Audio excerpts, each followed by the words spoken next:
తెలంగాణ రాష్ట్రం ఏర్పడడానికి 1400 మంది అమరవీరులు ప్రాణ త్యాగం చేస్తే వచ్చినటువంటి తెలంగాణ ఇది. అటువంటి తెలంగాణ అంటే మీకు ఏమైనా గౌరవం ఉన్నదా? గౌరవప్రదంగా మీరు ఉన్నారా?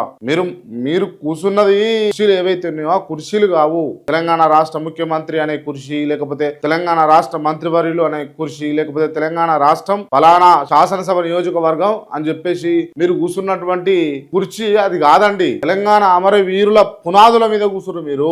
అర్థమైతా ఉందా? ఎందుకంటే వాళ్ళ కష్టం ఉంది, వాళ్ళ బాధ ఉంది. ఆ తెలంగాణ అమరవీరులు ఎందుకు చనిపోయారు? నేను చచ్చిపోతే నా తమ్ముడికి ఉద్యోగం వస్తుంది, నా అన్నకు ఉద్యోగం వస్తుంది అని చచ్చిపోయిండు. నేను చస్తే తెలంగాణ వస్తే నీళ్లు వస్తాయి, నిధులు వస్తాయి, నియామకాలు వస్తాయి అని చచ్చిపోయినరు. నేను చస్తే తెలంగాణ వస్తుంది అని చచ్చిపోయినరు. కాలుతున్న గిన్నె, పొయ్యి మీద ఉన్న గిన్నె మూత తీరు చూస్తాము, వచ్చే ఏ బట్టగిట్ట లేకుండా. అటువంటిది పెట్రోల్ పోసుకొని ఆత్మాహుతి చేసుకున్నారు తెలంగాణ కోసం. మాట రాకుండా నోట్ల బట్ట పెట్టుకొని ఉరేసుకొని చచ్చిపోయినరు తెలంగాణ కోసం.